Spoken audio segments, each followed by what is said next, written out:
हरि गोपाल बोलो, गोविंद बोलो हरि गोपाल बोलो, गोविंद बोलो हरि गोपाल बोलो, श्री राधा रमण हरि गोविंद बोलो, राधा रमण हरि गोविंद बोलो, राधा रमण हरि गोविंद बोलो, राधा रमण हरि गोविंद बोलो। सत्यनारायण भगवान की जय। उवाच धान्य संपृच्छामि शुद्धं मूर्धतमा कश्चित् कासे प्रेरम्ये आसीत् विप्रोति निद्रः क्षीर दिव्यां व्याकुलो भूत्वा नित्यं भ्रमां भूतले दुःखं ब्राह्मणं दृष्ट्वा भगवान ब्राह्मण प्रियः।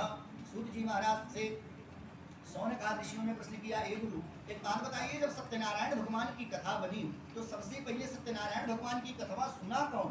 तब सूत जी ने कहा, तो सुन लो कि कश्चित् काशी पुरेरम्ये आसीत् विप्रोति निर्धनः। काशीपुर यानी बनारस में एक बड़ा अत्यंत निर्धन ब्राह्मण रहते थे, जिन पंडित बाबा का नाम था सदानंद। ठीक, अब सदानंद बाबा दिन भर भिक्षा मांगते थे, लेकिन परिवार का भरण पोषण नहीं हो पाता था। एक दिन नगर में भिक्षा मांगने के लिए निकले, अब दिन भर भिक्षा मांगे, बेचारे कुछ नहीं पाए। जब कुछ नहीं पाए, अभी एक वृक्ष की छाया में बैठ गए और लगे भगवान को याद करने कि ठाकुर जी ये बताइए, क्या मेरा जीवन यापन ऐसे होगा? अरे मैं परिवार का भरण पोषण नहीं कर पा रहा हूँ। अब इसे जो है भगवान को पंडित बाबा ने याद किया, दुखम ब्राह्मण दृष्ट्वा भगवान ब्राह्मण प्रिय।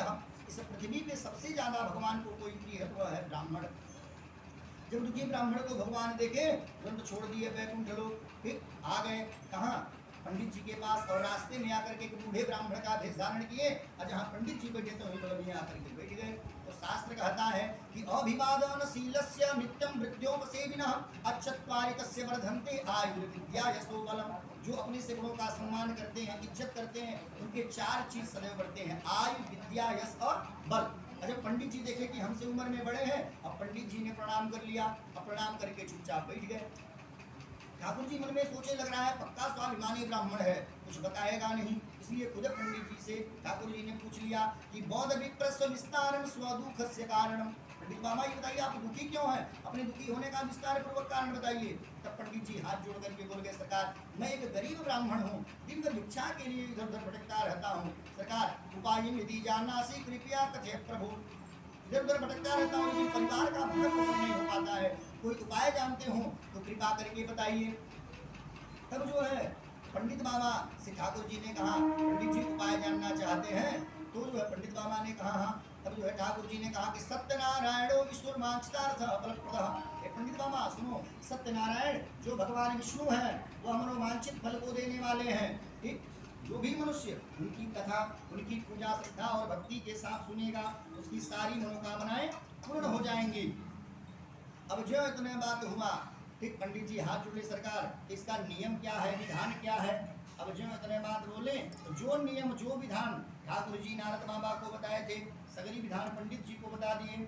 अब पंडित जी जब विधान सुन लिए, अब ठाकुर जी को प्रणाम किए और प्रणाम करके अपने घर पे आए। और जब घर पे आए तो घर पे आते आते रात्रि हो गया। रात्रि में पंडित बाबा सो रहे हैं, लेकिन पंडित बाबा को निद्रा नहीं आ रही है कि रात्रों निद्रा न लब्धवान। रात भर पंडित बाबा सो नहीं पाए, और जब प्रातः काल सो करके उठे तो मन में संकल्प लिए कि हे ठाकुर जी, आज भिक्षा मांगने से जितना धन मिलेगा उसी से मैं आपकी कथा सुन लूंगा। और ठाकुर जी की कृपा से जब पंडित बाबा नगर में भिक्षा मांगने के लिए निकले तो कहाँ गए? धनी नाम यत्र संस्थिति, जहाँ पे धनी लोग रहते थे, जहाँ पंडित बाबा जो है भिक्षा मांगने निकले, जहाँ धनी लोग रहते थे, तो कोई अन्न दान दे रहा है, कोई वस्त्र दान दे रहा है, नाना प्रकार का दान बट रहा है। जो पंडित बाबा पाव भर आधा किलो पाते थे, उस दिन 5 किलो 10 किलो पा गए, बड़ा प्रसन्न हुए। ठीक, अब गए अनाज को बाजार में बेचे, सभी सामान खरीद करके लाए, ठाकुर जी की कथा सुने। तदवतस्य प्रभावेण धनपुत्राणि हो भवत्। उस कथा सुनने के प्रभाव से पंडित बाबा को धन और पुत्र की प्राप्ति हुई। सूत जी ने कहा, महात्माओं सुनो, एक दिन की कहानी। एक दिन पंडित बाबा जो अपने घर पे कथा सुन रहे थे, उसी समय जंगल से एक लकड़हारा लकड़ी काट के आया, लकड़ी का गठरी सर पे लेके जा रहा था। तब तक लकड़हारा को बड़ी जोरों से प्यास लगी। ठीक, इधर उधर पानी की तलाश में भटकते भटकते पहुंच गया पंडित जी के घर के किनारे। जब घर पे पहुंचा तो क्या किया, दरवाजे पर लकड़ी पटक दिया और अंदर उनके घर में जल पीने की इच्छा से प्रवेश कर गया। जब जल पीने की इच्छा से घुसा तो कहा, देख रहा है कि सत्यनारायण भगवान की कथा हो रही है। तो लकड़हारा जो है कोने में बैठ करके कथा सुना। तो जब कथा सुन लिया तब पंडित जी से का हाथ जोड़ करके बोल गया कि पपौ जलम प्रसादम च। प्रसाद खा करके जब जल पी लिया तब पंडित जी से हाथ जोड़ करके बोल गया, पंडित जी एक बात बताइए, कुछ दिन पहले ऐसा था कि आप भिक्षा मांग रहे थे, लेकिन इतनी अपार संपत्ति आपके पास कहाँ से आ गई? तब जो है पंडित बाबा ने कहा, देख लकड़हारा यह सब सत्यनारायण भगवान की कृपा है, जो मैं यह कथा सुनता हूँ इसी की देन है, मैं जो धन खाने से परिपूर्ण हूँ। लकड़हारा ने कहा, पंडित बाबा मैं भी कथा सुनूंगा। तो लकड़हारा लकड़ी के गठरी सर पे उठाया, ठीक, और मन में संकल्प लिया कि हे ठाकुर जी, आज इस लकड़ी को बेचने से जितना धन मिलेगा उसी से मैं आपकी कथा सुन लूंगा।